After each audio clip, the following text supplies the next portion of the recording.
Hello,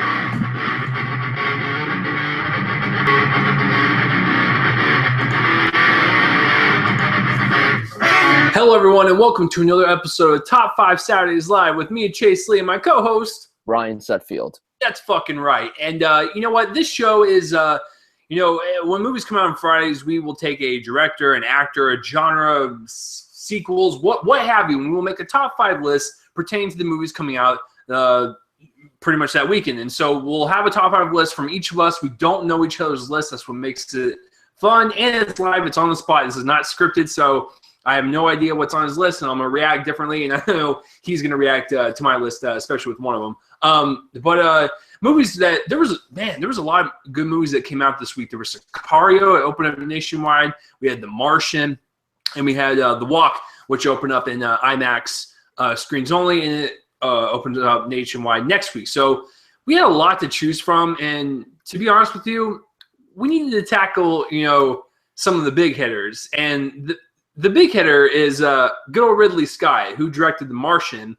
And so we decided to go with Ridley Scott for this one. And so I'm really looking forward to this. Ridley Scott is one of those directors, if you think about it, regardless if you like some of his movies or not, the guy has done literally every single genre. He has. And, we're going to go through most of his filmography and stuff. And there's a couple on my list that will surprise people. But first, I want to ask Brian before we start. Brian, what was your first exposure to Ridley Scott? And then when you were watching his movies, you didn't really know who he was. And then later on when you found out who he was, and you go back and you're just like, oh shit, he did that movie. What was your first blood, I guess, of Ridley Scott? Alien was probably my first blood. I saw when I was 10 or 11 years old. I think I saw Blade Runner around the same time too. Okay. And Prometheus, I've seen his. Prometheus was actually the first film fest I saw in the theater.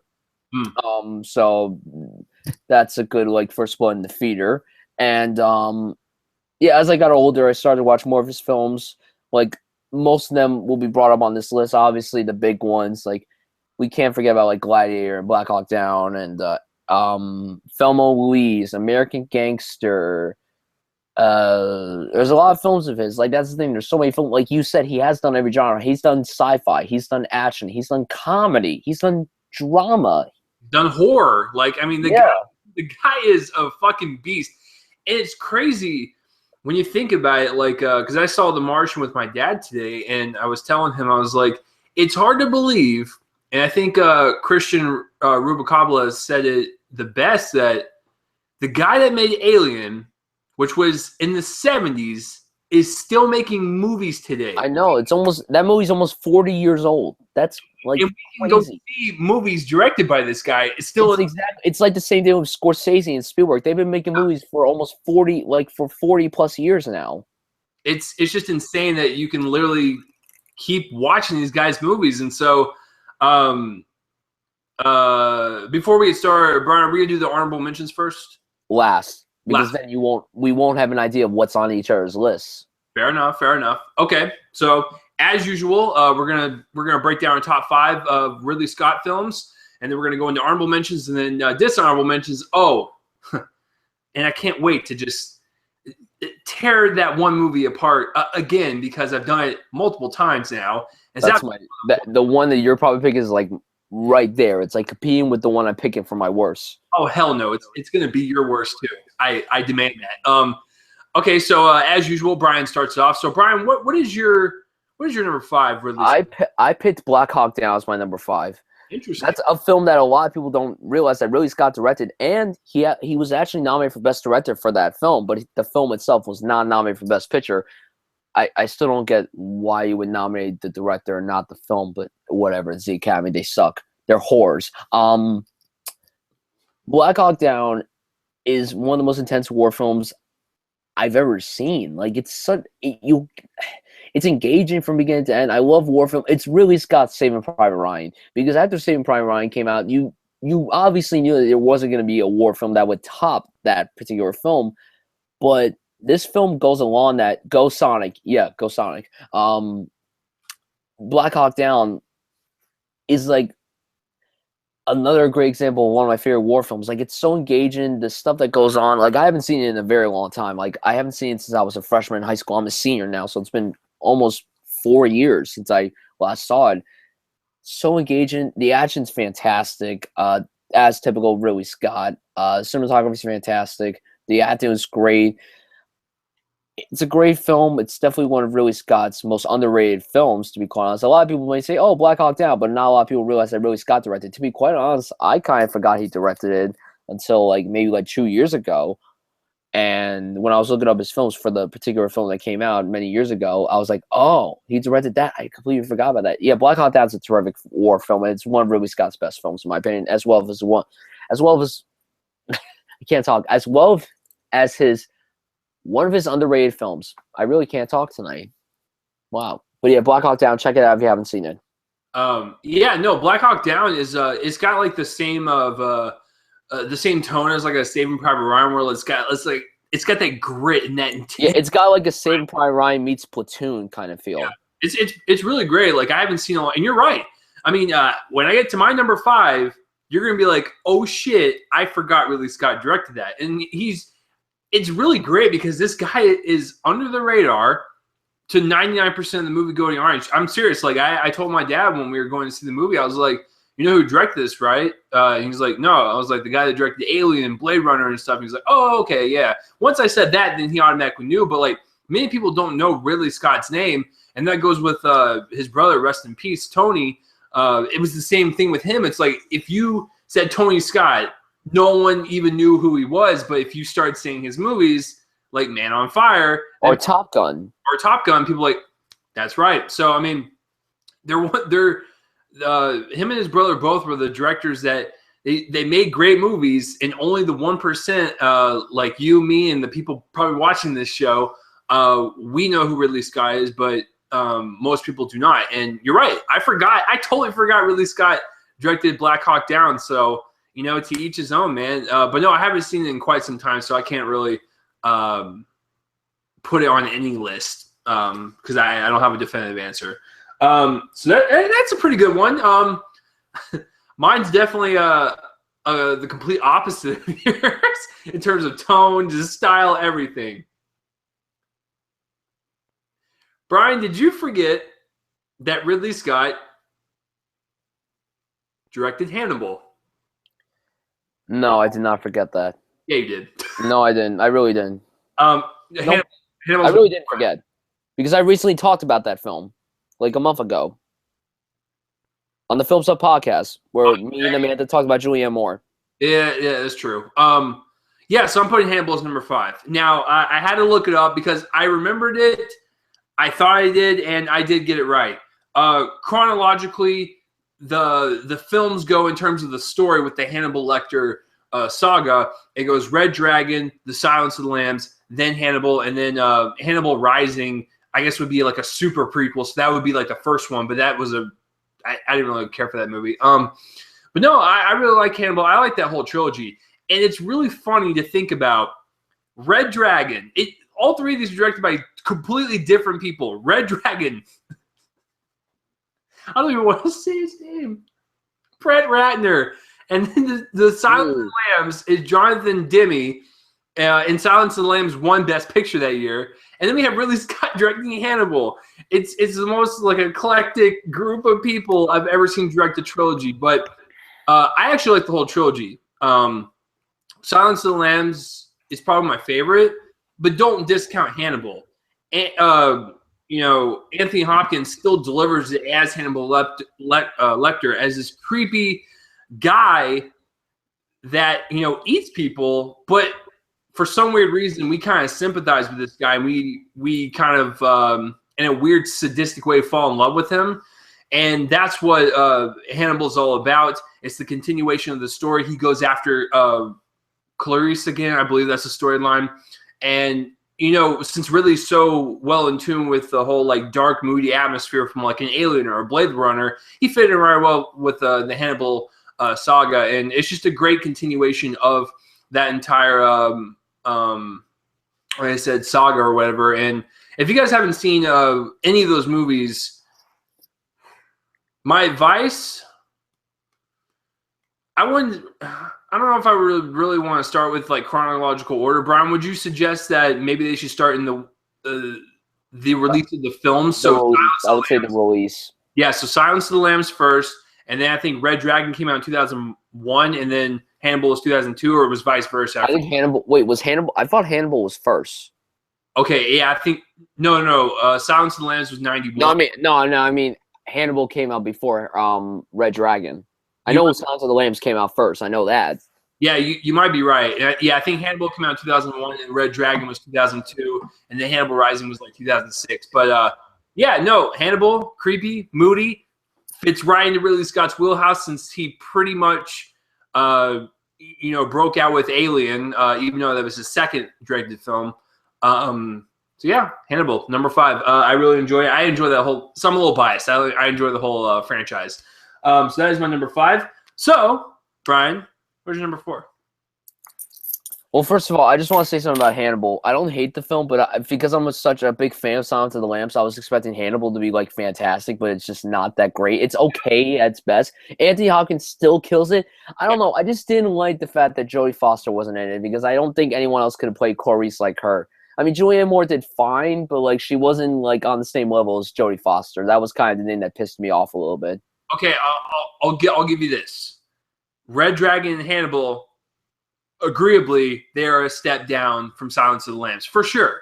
But you can't deny that, like, they're still well-directed movies, and it's just... No, they're both well-directed films, but I don't know. I was just expecting something amazing. That's why. Yeah. And it's like I said, it's fascinating that one of them is directed by Ridley fucking Scott, and the other one is directed by the guy that brought us Rush Hour 3. But you know what? Little side note, I can't rag on Britton Ratner anymore. This guy has produced some of the best movies in the past 5 years, and no one ever gives him credit. He's the producer behind The Revenant. The Revenant, Black Mass. What was what's the other Oscar Beatty movie that's coming out? Did he produce Steve Jobs? No. I don't think so. No. Anyways, side note, but anyways, yeah, Brett Ratner, I respect you now. I actually highly respect you now. I love Tower Heist. I don't know why, but I love that film.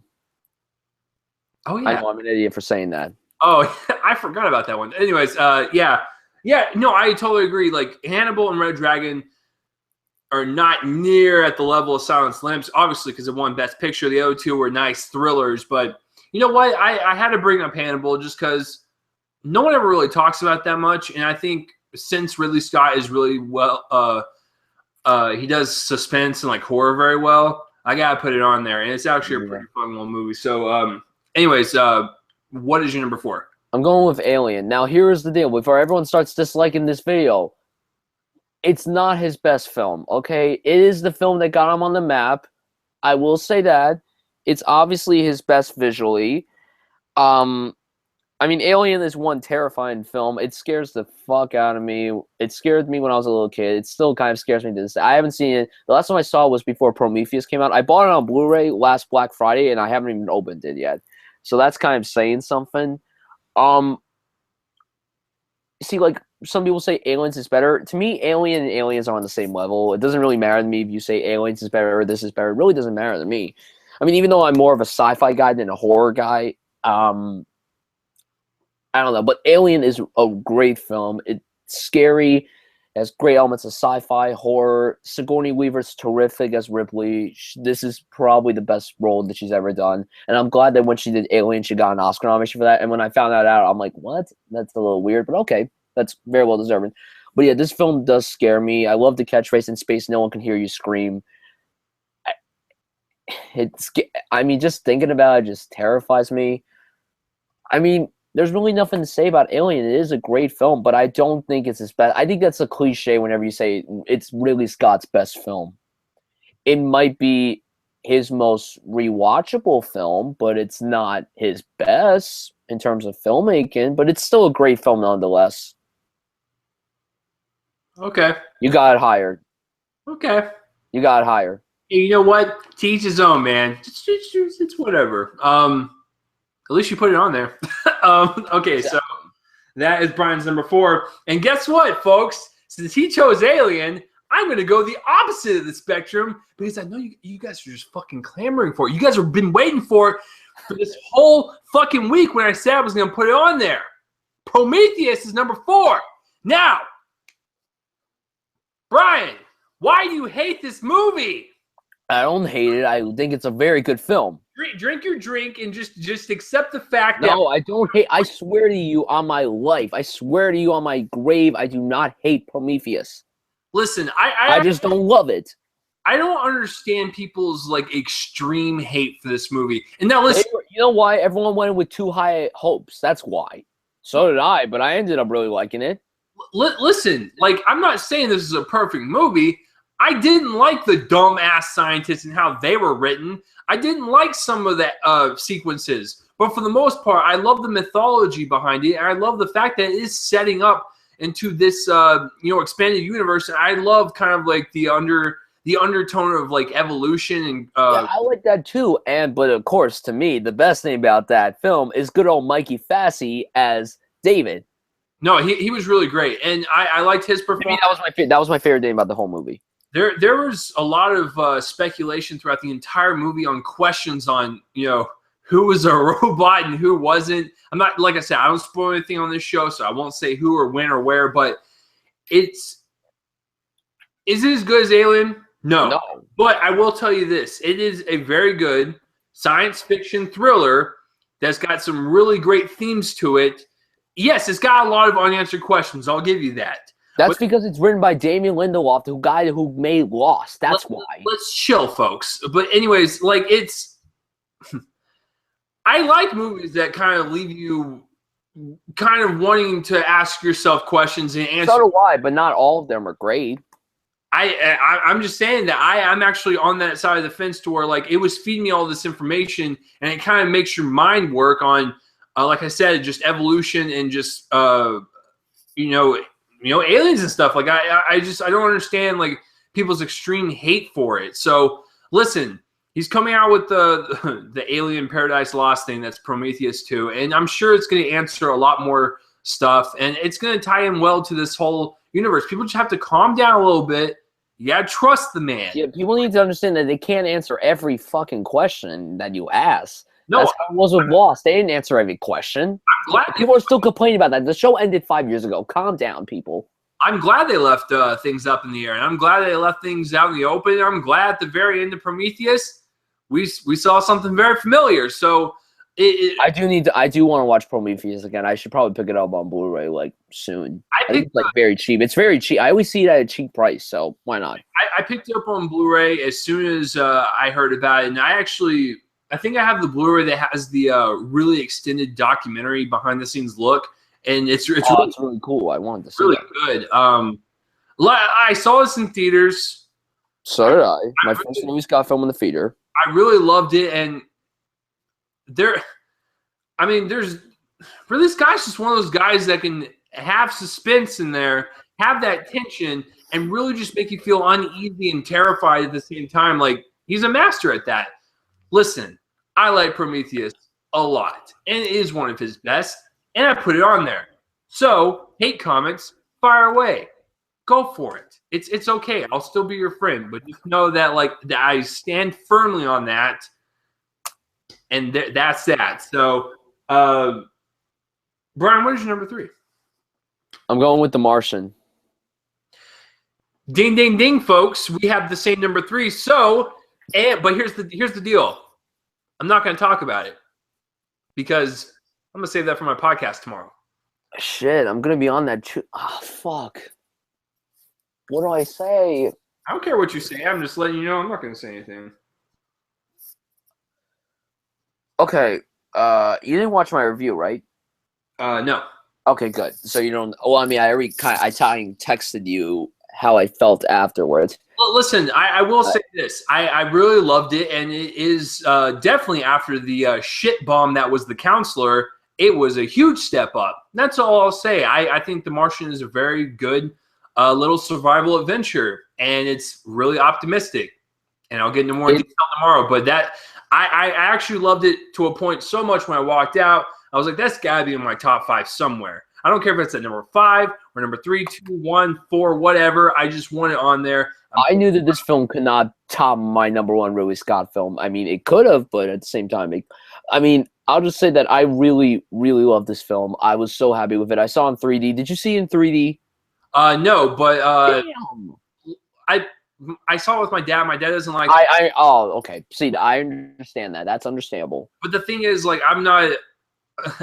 I don't have to like see everything in 3D. And now listen. No, neither do I. But I know, like, people were saying it was worth it in 3D. And I'm like, you know what? It looks like it's worth it, so I'll go see it in 3D. And it was worth it. I mean, it looked gorgeous. So I'm assuming it'll add that depth to it. And it had a couple. Oh, it does. Like, you know, the scenes where it shows the recorder and then like shows the date and the camera is on, like, it sticks out in 3D. It's like amazing, dude. It's like so good. But I really did love this film. I'm just gonna say it right now. I love this film, and that's all I'm gonna say. Yeah, no, like I said, I wouldn't mind seeing it again in 3D, but you know, I was okay with seeing this one. Yeah. 2D at the theater we went to, because we went to my hometown one. Yeah. Kind of old and dumpy, so I mean, it's kind of like just one of those theaters you need to see stuff in 2D, which is fine. Yeah, and also I will say this: my babe Jessica Chastain killed it. Chase knows that I love that woman to death. No, I do too. He is woof. Wolf. Jessica, call me. No, yeah, go ahead. I'm just saying, Jessica, I'm sorry I got my hair cut and I look like a wrinkly penis right now, but I can assure you that my hair will grow out. It'll be fine. Just give me a chance. Her beautiful, luscious red hair. Yeah, but no, if you guys want to know me and Brian's more in-depth Martian review, he's actually going to be in my podcast tomorrow for episode 98. We're going to be doing I must be on 100. I'm sorry. I have to be on episode 100. Maybe. You're going to talk about Crimson Peak. Another Jessica Chastain film. We'll see. Anyways, damn it. Yeah, you motherfucker. The Martian. It'll be The Martian, The Walk, and Sicario. So that would be episode tomorrow. It's going to be jam-packed. So anyways, back to the regular schedule programming. Now, this is what I like to do every single week. We're getting to the top 2. Now, I have a strong ass feeling, like my ass has a strong feeling that Brian's 1 and 2 is going to be Gladiator and Blade Runner, but I do not know where they're going to be placed. Now, knowing Brian, man, is he more of a sword and sandals guy, or is he more of a sci-fi, you know, humanity type of guy? Oh, damn, this is tough. I think I'm going to go number 2 for Brian. He's got Gladiator. You are correct. My number 2 is Gladiator. Okay, there you go. Are you not entertained? That's all you need to know. Ding, ding, ding. We had the same number 2. So that is... You really... What is there to say about Gladiator? It's fucking fantastic. And why did he not win Best Director? Okay? I hate that he won... he didn't win the Oscar for Best Picture because he was just the director. Okay, I don't recall who won the director award that year. All right, but I'm just gonna say this: I love this film. Russell Crowe, or Russell Crowbar. This is the best. Well, actually, crap. This is competing with A Beautiful Mind as my favorite performance of his. I think A Beautiful Mind is his straight up best performance. But this and Beautiful Mind. Shit, and then LA Confidential. Motherfucker, this guy has so many great performances. Okay.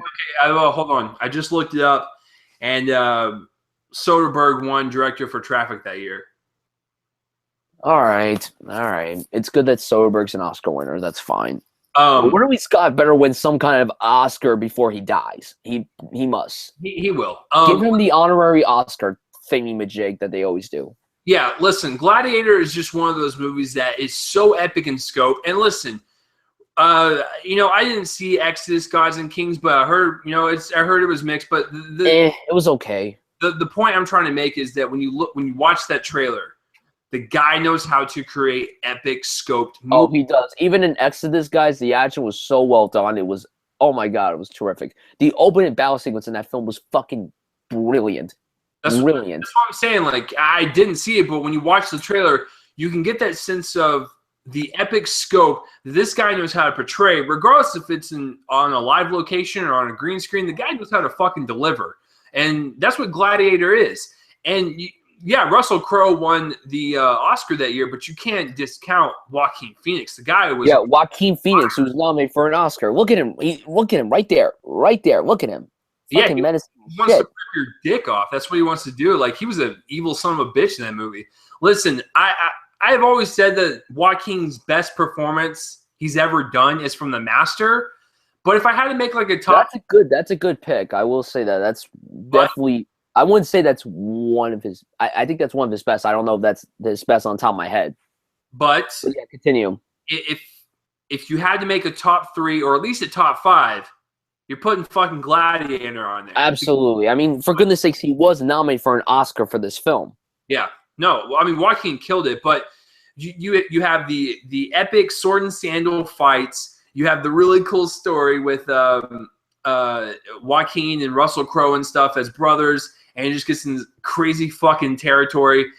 It's just a really well done movie. And if you like those type of movies that are the sword and sandals or the epic action films, this movie is for you. This movie was made for you, folks. And I haven't seen Gladiator in a long time, but I remember when I saw it that one fucking time I did, because it came out when I was 10 years old. I think I watched it like maybe a year later. And I remember when I watched it, I was like, I felt like a little kid again. Well, I was a little kid at that time, but I felt like an even younger kid. Because when you play with your action figures as a kid and stuff, you imagine movies like that. You imagine those epic, Coliseum type movies where you create these little action scenes with your action figures, and it's just outstanding. Outstanding work from the visuals to the direction to the acting to the story. It's just a well done movie. So people, you gotta be entertained by this. If you're not entertained, then there's something wrong with you. Thank you, Brian, for the Russell Crowe quote we've been waiting for. You're welcome. All right, so I'm actually kind of torn. I don't know if you did put Blade Runner because you might have put American Gangster. I don't know. I don't know what type of mood you're in. So I'm going to say Brian's number 1 pick is Blade Runner. American Gangster. Oh, see, I told you that was that curveball. So dude, you know that I'm a sucker for crime films. I've told you this before that this is my favorite Ridley Scott film. And people are gonna be like, "What? People." Well, guess what? This film is so fucking underrated. No one ever talks about this damn film. This is a truly amazing film. You got Russell Crowe going up against friggin' Denzel Washington. I mean, who does not want to see a movie like that? Oh, I love crime films. This is like one of my favorite crime films. I think Brian is literally crying right now, so I'm gonna go ahead and let him take a breather and get a tissue. Listen, I think American Gangster is a very good movie, but to be honest with you, I haven't seen it in a while, so I can't feel comfortable putting it on my list. I don't think it would be my top 5 like gangster films. Top 10 possibly, but not top 5. Definitely not top 5. But listen, I think it's a very good movie. I just haven't seen it in a while. It's fucking somewhere in my collection, unless I sold it already. No, it's right there. So I mean, hey, listen, when I have 4.5 hours to kill, I'll watch it. But as a right it's not a 4.5 hour long movie. Yeah, no, you're right. It's like 6 hours. So, anyways, like if I have that time, I'll watch American Gangster. But I just don't. Okay. Oh my God, the extended version is 2 hours and 57 minutes. Whoa. Yeah. I don't know if I would want to watch that, but really, this is truly a fantastic film. I mean, Washington killed it. I mean, it was cool seeing him going back and forth with Russell Crowe. I thought that was fantastic.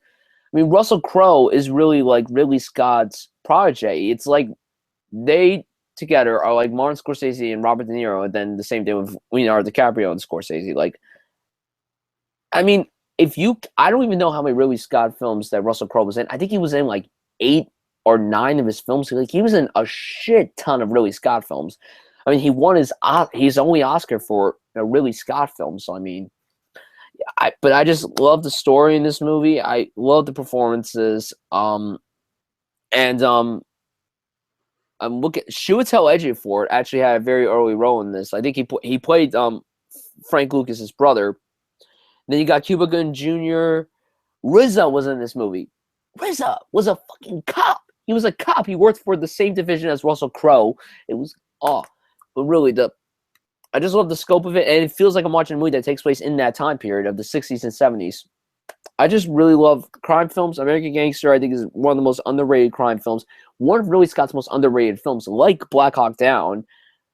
It's just sad that he'll never do another crime film. I know he's in talks to do some crime film with DiCaprio, which sounds cool and everything, but I don't know if that's going to be on the same level as American Gangster. It could be, but we don't know. But yeah, I love American Gangster. I think it's a very underrated film. I just love it. I think RZA as a cop is just about as believable as RZA as a guy that works in a deli and funny people. So no, what about him like being like a mayor in Brick Mansions? Ugh. I didn't see that movie, thank God. So Rip Paul Walker. American Gangster, number one. As always, I give Brian a chance to take a stab at it, and he usually gets it wrong. So, Brian, what is my number one? Blade Runner. No. Wait, let me think one more time. Alien. You got it. So, here's the deal. Brian put it as his number 4, and his thoughts towards Alien is exactly my thoughts towards American Gangster. I thought it was a good movie, but it's not like... I think Alien's a great film. I just don't think it's Ridley Scott's best film. That's the thing. Oh, I think it is. I'm about to throw you several reasons why. Go ahead. Number one, this was his second directed film, and it blew the socks off of anyone that was expecting nothing but a mediocre horror film. And you're right, that tagline really worked. It was a great marketing move towards this movie. It had great advertisement with the posters and everything, with the fucking egg. This movie is the epitome of a horror film. It is claustrophobic. It is soaked in tone and atmosphere. You cannot deny that. Like, it's one of the best claustrophobic horror films. And when you have a horror film set out in space and you're stuck on this fucking ship with this thing chasing after you, you can't run anywhere. You are out in space. So that it adds that sense of dread and that terror that these characters are absolutely fucked and they cannot go anywhere. So you have that going for it. And the second thing is, every single movie that like a horror film that's like in space or like in a claustrophobic type of atmosphere, it tries to emulate what Alien did. You cannot recreate that. That is a one and done thing. And I love the franchise in terms of number one, starting out as a horror film, and number two, going into full-blown action. It's a great transition. It's just okay. I'm gonna tell you a little funny story about how I saw Alien. If my parents are watching, I'm sorry, this happened when I was a kid. Now, my dad was really notorious for going to auctions at public storage places, and we would purchase one if it looked like it had some stuff in it that we could probably resell for a better value. And so I remember I was searching through one of them, a box one day that we found in one of the storages that he bought, and there were some videotapes. And I forgot what the videotapes were. I think one was Roadhouse, and another one was... oh shit, what was it? Oh, I forgot what it was. And there was a third one, which was Alien. Now, it was rated R. My parents wouldn't let me watch it, but I watched it. Come on. And I'm talking old school. I watched it on a VHS player with a VHS, and I watched it on a small-ass TV. And so the claustrophobic nature of the movie transitioned into this small-ass TV that I was watching on, so it actually made it more terrifying for me to watch. Now listen, with a caveat, are the effects a little outdated? Sure. But you got to keep in mind that this was the 70s. They did with what they had, and it actually worked for that time period. So for what it stood for back in the day, and the way it was executed, and then transitioning into the future, which is now in 2015, where people are still talking about it, people are still trying to emulate that same style, it doesn't work. You can't touch the original. That's why it is my favorite Ridley Scott film. It always will be unless something else comes up. And I'm not going to lie, being fully honest with you, The Martian arguably could come close to that. Like, The Martian was that fucking good. And the more I sit on it and the more I think about it, I'm just going to see where my levels are with it down the line. But as of right now, The Martian's like way the fuck up there. But I had to put it in the middle. I had to put it neutral because I literally just got done seeing it today 5 hours ago, so I can't really justify it being the best one yet, but as of right now, Alien, for what it is the best one. So, you know, I'm not going to lie. This is probably one of the most diverse lists I've ever seen me and Brian come up with. If you think about, like, look at this. We have sci-fi movies on there. We have horror films on there. We have survival movies on there. He's got a war film. He's got a mob movie. Like, and we both have a sword and sandals movie. It's crazy how Ridley Scott is so fucking diverse. He's made so many movies that we couldn't put all of them on our list. I think that's what it's going to be like Spielberg. No, for sure. And so with that being said, let's transition to those honorable mentions, to the ones that didn't really make it on there, but are worth mentioning. For me personally, I got a few of them. I have Blade Runner. I think Blade Runner is a very good science fiction film, and it questions a lot about humanity and stuff. And I really like it for what it is, but I can't put it on my list. I really can't, because I enjoy those movies that I put on my list a lot more. Thelma and Louise is very, very good. A lot of people don't talk about that much. And now listen, it's very iconic with the way the end of the movie happens and stuff. I'm not going to spoil anything for you guys, but I've always been a huge fan of Gina Davis, faux show. Like, ever since I saw Beetlejuice, I have been all up in her face. Like, I've always wanted to see more and more of her stuff. That movie does not disappoint. American Gangster I would throw on that list for sure. I think that's it. Yeah, because pretty much the rest is okay or dishonorable mentions. Dishonorable mentions for me. So what are some of the ones that didn't really make your list, but you would say are very good? Blade Runner and Thelma and Louise are two honorable mentions, and I would put Prometheus as an honorable mention as well. Thank you for acknowledging it, folks. Thank you. Welcome. Now, like, there were some films that I just consider okay. There are only three films. Hannibal, like I said, is just okay. Like, I don't love that film as much. Kingdom of Heaven is an okay action. It's okay. And then Body of Lies with DiCaprio and a really, really, really fat Russell Crowe. Okay film. DiCaprio did fine, but it's not memorable really at all. And now we get to dishonorable mentions. I want to go first. Okay, so I have three dishonorable mentions. Robin Hood is, I do not like Robin Hood at all. I think it's a very mediocre film. I think Russell Crowe tried his best in that film. I just couldn't stand it. I couldn't do it. Exodus was, like, I wouldn't say it's a bad film. I was just like, ugh, about it. Like a C-. Like, it was, eh. Now,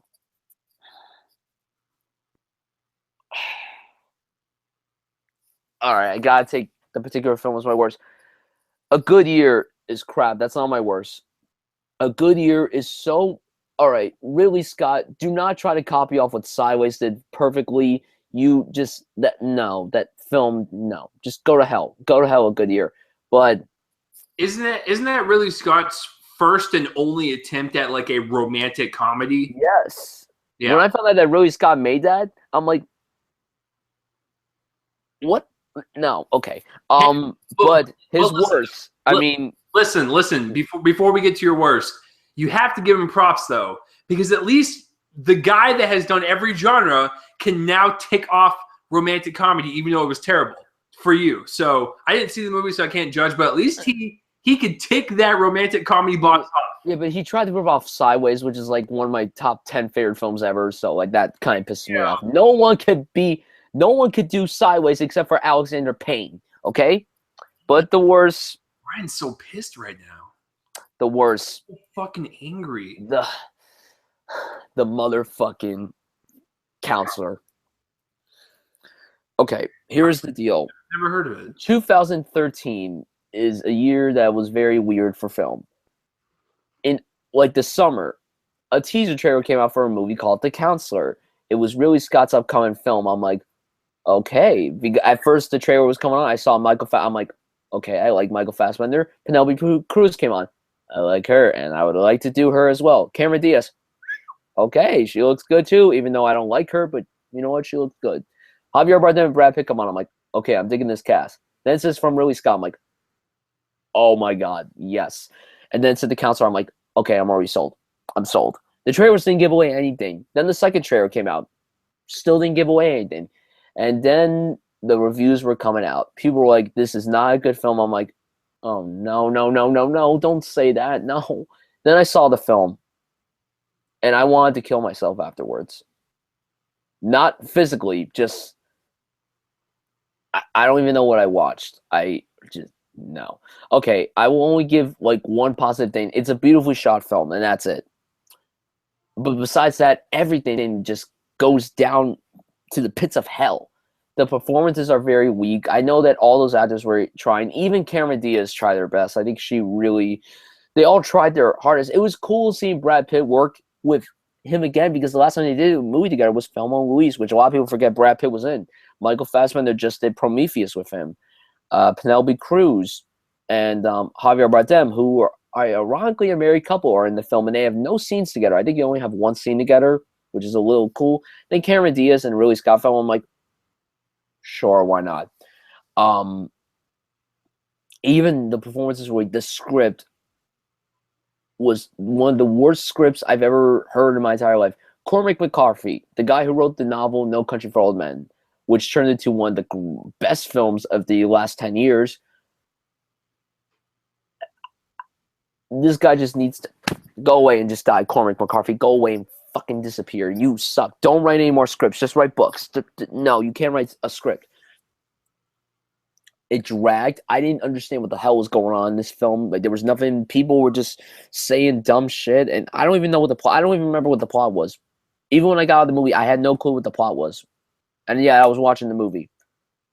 And there was no sex scene between Cameron Diaz and Penelope Cruz. They were clearly teasing a sex scene between them. Fuck you, Fox. Fuck you.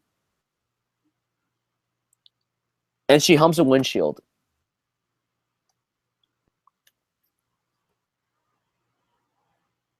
Fuck you, counselor. You know, man, that's really interesting. Well, here are a couple of my worst. I don't know. They might be different from yours. Robin Hood is one of them. That movie is very boring, and I didn't like it. And that would be because it was boring. Not gonna lie, I fell asleep multiple times while watching it the first time. Even the second time was rough to get through. I just didn't really care about Russell Crowe being a Robin Hood. And then the absolute worst one I ever saw.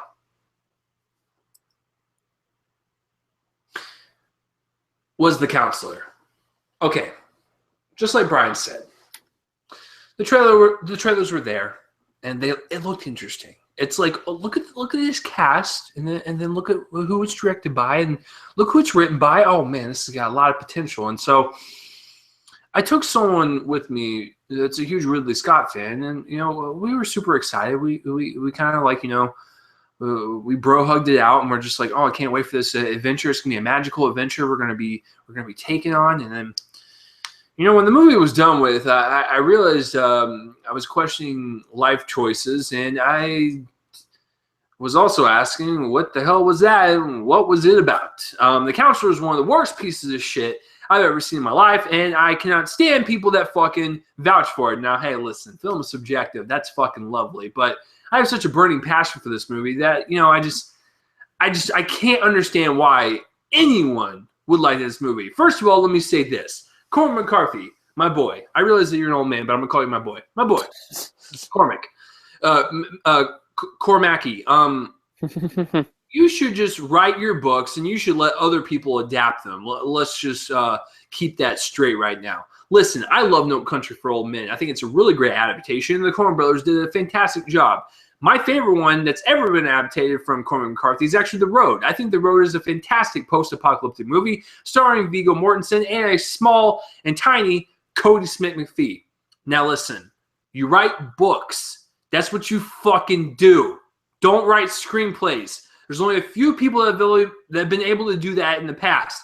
Gillian Flynn is one of them. She wrote the Gone Girl book, and she also wrote the Gone Girl screenplay. Very well done screenplay. You couldn't even tell that it was her that wrote that.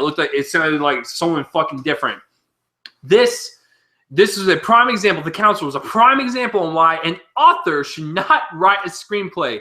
It is fucking jumbled. It is all over the place. You don't know what the fuck is happening. It's just a bunch of scenes placed after scene, and there's no fucking connection to anything. It's just Michael Fassbender's here, and then he's there, and then he's here, and at the end he's crying because Penelope Cruz is getting fucking crushed or something. I don't even fucking remember.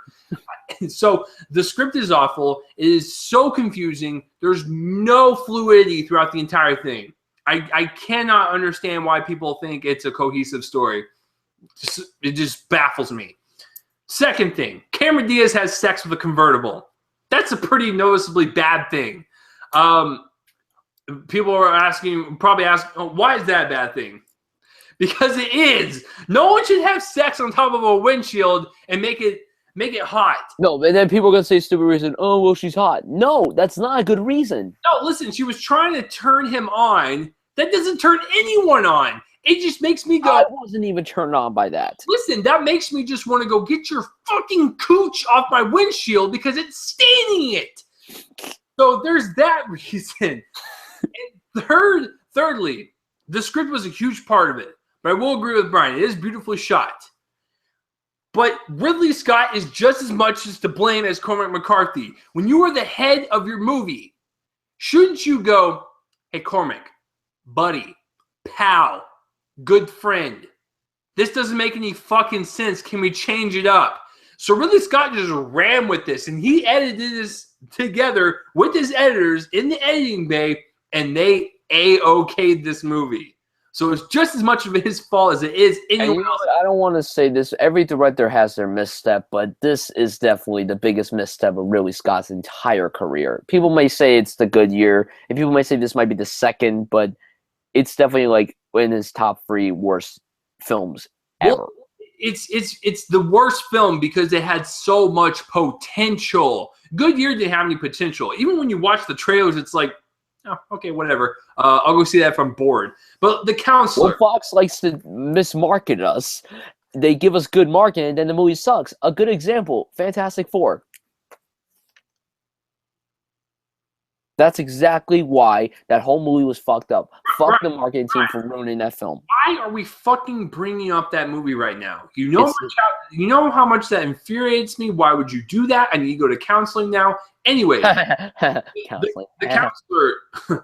The Counselor, another thing that bugged the hell out of me, we never even knew what Michael Fassbender's fucking name was. It was no, we didn't. Counselor.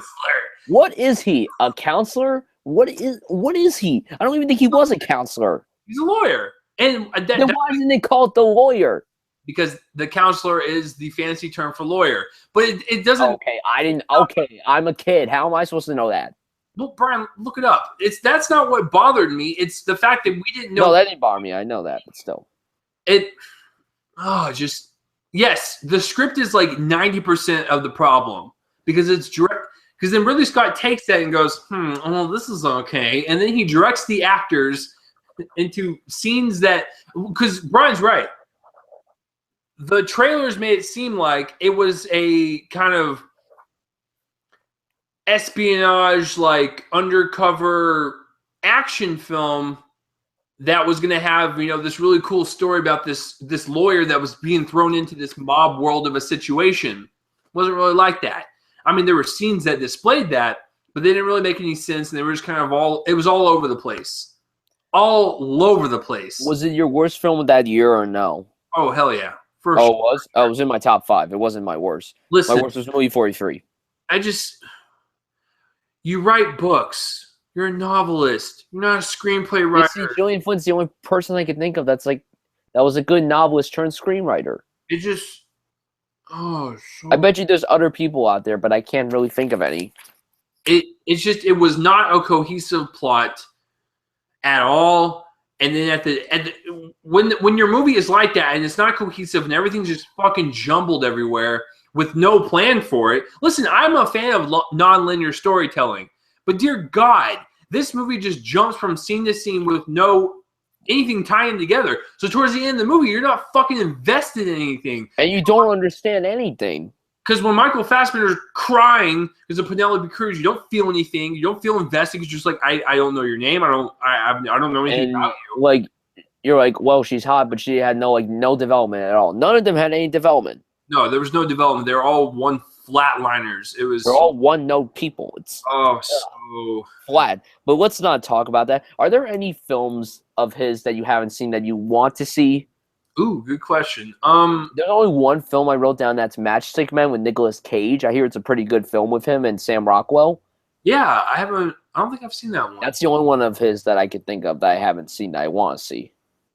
Yeah, that one and Kingdom of Heaven. I haven't seen that one yet. But a lot of people are saying the director's cut's actually the best version of that movie. I have not seen the director's cut, and I actually really want to. But I mean, listen, if if he can pull off Gladiator really well, and the scope of an Exodus, Gods and Kings, I'm assuming Kingdom of Heaven can't be. Well, I mean, Kingdom of Heaven came out the same year as Oliver Stone's Alexander, which just is garbage. And Alexander tried to rip off Gladiator, and yet Kingdom of Heaven was better. Yeah, I mean, like I said, I'll check it out. Maybe I'll get lucky and I'll find it at a pawn store for $1. Oh yeah, a little side note on the pawn store. Brian, I went in there the other day and I found, not even joking, it was a 3-pack of The Godfather 1, 2, and 3. And cool. That was going to cost me $1. I didn't get it because the fucking discs were scratched to hell. So I got to pass on it. But anyways, that will do it for this week's episode, guys, of Ridley Scott. The guy is amazing, and he's also a really great producer. If you listen, for all you people out there that don't know production logos and stuff, Ridley Scott's he started with his brother. It's Scott Free, and it looks like a Hollister logo. That's the thing that annoys me about that fucking logo. It looks like someone that's promoted for Hollister. Nah, it's a good logo. It's a bird. That's why. It starts out with a guy with a torch or whatever, and he turns into a bird. It's drawn in like a caveman. But then it doesn't say Scott Free. It just shows the bird. Not everyone's gonna know what that logo is. That's the thing. Well, the weird thing is, it's in the trailers as Scott Free, but yeah, not in the movie. Yeah. If you're looking for a Ridley Scott production, and you see the bird with the caveman painting, that's his logo. That's his movie, basically. Yeah, and the thing is, I didn't know this. Even though I don't watch the show, I know a lot of people watch the show The Good Wife. He's a producer behind that show. So if you see at the end of the credits the bird logo, that's his company. Yeah. So yeah. So no, I'm just letting you guys know out there if you guys are. And he's producing that Concussion, because when I saw the trailer yesterday, when I saw The Martian, I saw that logo and I'm like, oh, he's producing that? Okay, cool. Yeah, so anyways, like I'm just giving you guys this information. So if you're not really familiar with it and you're just curious about it, it's just a little tidbit. So that will do it this week, guys, for Top 5 Saturdays Live over Ridley Scott films. And as always, Brian will introduce next week's show. What is next week, Brian? Next week, in honor of Pan, we are going to be talking about Hugh Jackman. Okay, now here's the deal. I'm just going to tell you guys this right off the bat. I told Chase this. We can only include one X-Men film on our top 5. We can only include one. So it's kind of going to be a little difficult to know which one. I already know which one he's putting on his list, but he doesn't know which one I'm putting on mine. So you don't know that. It's between 3 of them. So, I mean, I honestly don't know. Like, it's tough. But you're right. Because we want to make this list diverse. We don't want to have half of the X-Men, because it's kind of unfair to – because he's a really great actor, and you want to showcase his other movies. So that it's totally So anyways, next week is Hugh Jackman in honor of Mr. Peter Pan. He's playing good old Blackbeard, and so it should be a fun time. So we will see you guys next week for another episode of Top 5 Saturdays Live. Yeah, tune in. Hugh Jackman's going to be a good episode. So, but we want to know what you guys have to say about Ridley Scott. What are some of your favorite Ridley Scott movies, or what are some of your I hope it's the counselor. What are some of your terrible ones? Comment in the place below, put my face, and let me know. And intro and outro music is done by my friends band Fervent Roze. You can check their music out in the links in the description below. Brian's Twitter and YouTube page is also in the description, as well as all my stuff. It's all fucking there. You can check it out. So, with that being said, thank you guys for watching. You guys are fucking awesome. So we'll see you guys next week. I'm Chase Lee. I'm Brian Suffield. That's fucking right. So you guys have a great day, night, whenever the hell you're listening to us. And tune in for episode 98 of the Real Me and Colon, a movie podcast. Brian will be on there. It's going to be a whole show like always. It's going to come out tomorrow. And if you're listening to this not on today, it'll be on there. Just look for it. So we'll see you guys next week. Bye-bye. Let's play the outro music. Ridley Scott, what a fucking guy, man. The guy's old as dirt, and he's still making great movies. I fucking love that guy. All right, we'll see you guys next week.